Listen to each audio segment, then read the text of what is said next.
അസ്സലാമു അലൈക്കും വറഹ്മത്തുള്ളാഹി വബറകാതുഹു. പ്രിയമുള്ളവരെ, സമൂഹത്തെ സ്വാധീനിക്കുന്നതിൽ സാമൂഹ്യ മാധ്യമങ്ങൾ വഹിക്കുന്ന പങ്ക് വളരെ വലുതാണ്. ഒരു കാലത്ത് നമ്മുടെ സാംസ്കാരികവും സാമൂഹികവും രാഷ്ട്രീയവുമായ സംവാദങ്ങൾക്ക് വേദിയായിരുന്നത് ചായപീടികകളും ഗ്രാമീണ വായനാശാലകളും ബാർബർ ഷോപ്പുമെല്ലാമായിരുന്നു. എന്നാൽ കാലമേറെ മുന്നോട്ട് സഞ്ചരിച്ചു. അത്തരം മേഖലകൾ മനുഷ്യൻ്റെ സാംസ്കാരികമായ മുന്നേറ്റത്തിന് വളരെയധികം പങ്കുവഹിച്ചിട്ടുണ്ട്. എന്നാൽ ആശയ സംവാദം എന്ന മനുഷ്യൻ്റെ സഹജവാസനങ്ങളെ വാട്സപ്പ്, ഫേസ്ബുക്ക് പോലത്തെ പുതിയ സംവിധാനങ്ങൾ വിരൽ കൊണ്ടൊരിക്കലും നിർത്താൻ സാധിച്ചിട്ടില്ല. യഥാർത്ഥത്തിൽ നമ്മൾ ആദ്യം പറഞ്ഞ മേഖലകളിലെല്ലാം എഡിറ്റ് ചെയ്ത വാർത്തകളാണ് ചർച്ച ചെയ്യപ്പെട്ടിരുന്നെങ്കിൽ വാട്സപ്പ്, ഫേസ്ബുക്ക് പോലത്തെ മേഖലകളിൽ എഡിറ്റ് ചെയ്യാത്ത ഡാറ്റകളായിരുന്നു ചർച്ച ചെയ്യപ്പെട്ടുകൊണ്ടിരുന്നത്. നമുക്കറിയാം, ഇത്തരം മേഖലകൾ വളരെയധികം ഫേസ്ബുക്കും വാട്സപ്പും വന്നപ്പോൾ പല ഭരണാധികാരികളും അതിനെ വെറുക്കുകയും ഭയക്കുകയും ചെയ്തിരുന്നു. കാരണം ഭരണാധികാരിയുടെ പല നിശ്ചയിതികളും സമൂഹത്തിലേക്ക് തുറന്നു കാട്ടിയ സൈറ്റുകളായിരുന്നു ഇത്. അതുകൊണ്ട് തന്നെയാണ് ചൈനയും അതുപോലെ തന്നെ പല ഇസ്ലാമിക രാജ്യങ്ങളിലും അവരാൽ നിയന്ത്രിക്കപ്പെടുന്ന പല സൈറ്റുകളും വാട്സപ്പ് പോലത്തെ മറ്റു സൈറ്റുകൾ കൊണ്ടുവരേണ്ടി വന്നിട്ടുള്ളത്. പ്രളയകാലങ്ങളിലും ദുരന്തകാലങ്ങളിലും ഇത്തരം മേഖലകൾ വളരെയധികം ഈ ദുരന്ത മേഖലകളിലേക്ക് സംഭാവന എത്തിക്കുന്നതിൽ വളരെയധികം സ്വാധീനം ചെലുത്തിയിട്ടുണ്ട്.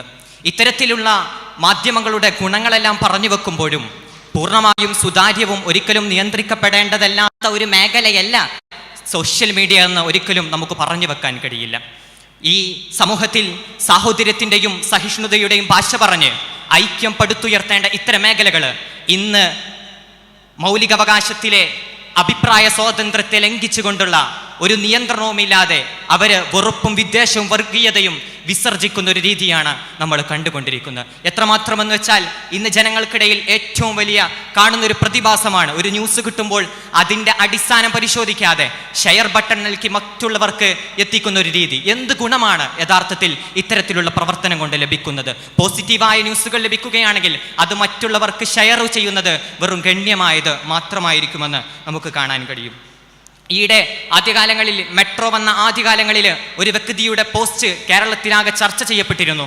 അദ്ദേഹം ആ മെട്രോയിൽ കടന്നുറങ്ങുന്നത് ഒരു വ്യക്തി ഫോട്ടോ എടുക്കുകയും ഇത്തരത്തിലുള്ള പ്രൊഫഷണൽ മേഖലകളെ മലീമസപ്പെടുത്തുകയാണ് കേരള സമൂഹം എന്ന് പറഞ്ഞുകൊണ്ട് അദ്ദേഹം സോഷ്യൽ മീഡിയകളിലൂടെ അത് അയച്ചപ്പോൾ അതിൻ്റെ ഗൗരവം പിന്നീട് അദ്ദേഹം തിരിച്ചറിയുകയും അങ്ങനെ അതിൻ്റെ തെളിവെടുപ്പുകളും മറ്റും കാര്യങ്ങളിലേക്ക് പോയപ്പോൾ അദ്ദേഹം തൊഴിൽ കഴിഞ്ഞ് അതിൻ്റെ ക്ഷീണത്തിൽ കടന്നുറങ്ങിയതായിരുന്നു എന്ന് നമുക്ക് കാണാൻ കഴിയും. ഇത്തരത്തിൽ സത്യം ചെരുപ്പ് ധരിക്കുമ്പോഴേക്കും നുണലോകം വ്യാപിക്കുന്ന ഒരു സാഹചര്യത്തിലൂടെയാണ് നമ്മൾ കടന്നു പോകുന്നത്. തീർന്നിട്ടില്ല. പല മുതലാളിത്ത കോപ്പറേറ്റീവ് സംവിധാനങ്ങളോടുകൂടെയും ഇത്തരം വാർത്താവിനിമയങ്ങളും സോഷ്യൽ മീഡിയകളും കൂട്ടുനിന്നുകൊണ്ട് മുതലാളിത്ത ഇത്തരം സമ്പ്രദായങ്ങൾ ന്യൂനപക്ഷ സമൂഹത്തിനെതിരെ ന്യൂനപക്ഷ സമൂഹത്തെ അരികവൽക്കരിക്കപ്പെടുന്നതായിട്ട് നമുക്ക് കാണാൻ കഴിയും. കൂടുതലായിട്ടും മുസൽമാന്മാരെയാണ് ഇവർ അരികവൽക്കരിക്കപ്പെടുന്നത്. ഇസ്ലാമോഫോബിയ ലോകത്ത് മുഴുവനും വ്യാപിപ്പിക്കുന്നതിൽ വളരെയധികം സാമൂഹ്യ മാധ്യമങ്ങൾ വളരെയധികം പങ്കുവഹിച്ചിട്ടുണ്ട്. ലോകത്ത് ഇന്ന് ഏറ്റവും കൂടുതൽ ചർച്ച ചെയ്യപ്പെടുന്ന ഒരു വിഷയമാണ് ഫലസ്തീന് ഇസ്രായേൽ തമ്മിലുള്ള പ്രക്ഷോഭം. എന്നാൽ ഈ ഒരു സമയത്ത് ഫേസ്ബുക്കിൻ്റെയും ഇൻസ്റ്റഗ്രാമിൻ്റെയും എല്ലാം അൽഗോരിതം സ്ട്രക്ചർ ചെയ്തിട്ടുള്ളത് ഫലസ്തീനെ സപ്പോർട്ട് ചെയ്യുന്ന പോസ്റ്റുകൾ തനിയെ ഇല്ലാതെയാകുന്ന ഒരു അൽഗോരിതമാണ് സ്ട്രക്ചർ ചെയ്തിട്ടുള്ളത് എന്ന് നമുക്ക് കാണാൻ കഴിയും. ഇനി കേരളത്തിലേക്ക് വരികയാണെങ്കിൽ ഈയിടെ നടന്ന കളമശ്ശേരി ബോംബ് സ്ഫോടനം, അതും അതിൻ്റെ വാർത്തയും വളച്ചോടിച്ച് മാധ്യമങ്ങൾ എത്തിച്ചത് ഒരു പാവപ്പെട്ട ഒരു മുസ്ലിം നാമധാരിയുടെ ചുമലിലാക്കായിരുന്നു എന്ന് പറയുമ്പോൾ നമ്മുടെ സമൂഹത്തിൻ്റെ നീക്കുപോക്കുകൾ എങ്ങോട്ടാണ്? ഇവിടെ നമ്മൾ പരിഗണിക്കുമ്പോൾ മംഗലാപുരം പോലീസ് ഒരു വേളയിൽ ഒരു അറസ്റ്റ് രേഖപ്പെടുത്തുന്നുണ്ട്. 18ഓളം സ്ത്രീകളെ ലൈംഗികമായിട്ട് അതിക്രമിച്ച് ശേഷം സൈനൈഡ് നൽകി 18 സ്ത്രീകളെയും കൊലപ്പെടുത്തിയ ആനന്ദ് എന്ന് പറയുന്ന മോഹൻ, അദ്ദേഹത്തിന്റെ കേസ് റിപ്പോർട്ട് ചെയ്തിട്ട് കേരളത്തിലെ ഒറ്റ മാധ്യമങ്ങൾ പോലും അത് ഒരു ബ്രേക്കിംഗ് ന്യൂസ് ആയിട്ടോ അല്ലെങ്കിൽ വളരെ നീണ്ട ചർച്ചകൾക്കോ വിധേയമാക്കിയില്ല എന്ന് പറയുമ്പോൾ എങ്ങോട്ടാണ് നമ്മുടെ സമൂഹത്തിന്റെ നീക്കുപോക്ക് എന്നൊരു ചോദ്യചിഹ്നം നിങ്ങളുടെ മുന്നിലേക്ക് ഇട്ടുതരുകയാണ്. ഇവിടെയാണ് ഇത്തരം മേഖലകളെ നിയന്ത്രിക്കപ്പെടേണ്ടതിൻ്റെ ആവശ്യകത നാം തിരിച്ചറിയേണ്ടത്. ഇത്തരം മേഖലകൾ നിയന്ത്രിക്കപ്പെട്ടിട്ടില്ലെങ്കിൽ സമൂഹത്തിൽ വെറുപ്പും വിദ്വേഷവും പടരുമെന്നതിൽ യാതൊരു തർക്കവുമില്ല. ഇന്ത്യയിലെ പല നിയമങ്ങൾക്കും ശോഷണം സംഭവിച്ചു കൊണ്ടിരിക്കുകയാണ്.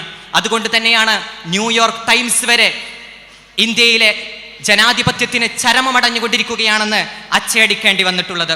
1524 1542 ഇടയിൽ ജർമ്മനിയിൽ വരെ അഭിപ്രായങ്ങൾക്ക് വരെ നിയന്ത്രണം രേഖപ്പെടുത്തുകയും അത്തരം നിയന്ത്രണങ്ങൾ ലംഘിക്കുന്നവർക്ക് ആത്മഹത്യ വരെ വധശിക്ഷയായിട്ട് നൽകിയിരുന്നു എന്ന് നമുക്ക് കാണാൻ കഴിയും. എന്നാൽ ഇത്തരത്തിലുള്ള ഒരു വേളയിൽ ഇന്ത്യയിലെ ഇത്തരം പ്രവർത്തനങ്ങളൊക്കെ നടക്കുമ്പോഴും ഈ സമൂഹത്തെ മലീമസപ്പെടുത്തുന്ന ഒരു സാഹചര്യത്തിൽ ഒരു നിയന്ത്രണവുമില്ലാതെ അവരൊരിക്കലും നിയമത്തിന് മുന്നിൽ കൊണ്ടുവരാതെ മാധ്യമങ്ങൾ സ്വതന്ത്രമായിട്ട് അയക്കുന്നത് ഒരിക്കലും ഈ സമൂഹത്തിന്റെ നല്ല നീക്കുപോക്കിന് നല്ലതായിരിക്കില്ല എന്ന് ഓർമ്മപ്പെടുത്തുകയാണ്. സത്യം പറയുക, സത്യത്തിനോട് കൂടെ നിൽക്കുക, നുണ വിജയം ഒരിക്കലും ശാശ്വതമല്ല എന്ന് ഈ അവസരത്തിൽ ഓർമ്മപ്പെടുത്തുകയാണ്. യാ അയ്യുഹല്ലദീന ആമനുത്തഖുല്ലാഹ വകൂനു മഅസ്സാദിഖീൻ എന്ന ഖുർആനിന്റെ വലിയ ആശയവാക്യത്തെ നിങ്ങളിലേക്ക് ചേർത്തി വെച്ച് അസ്സലാമു അലൈക്കും വറഹ്മത്തുള്ളാഹി വബറകാതുഹു.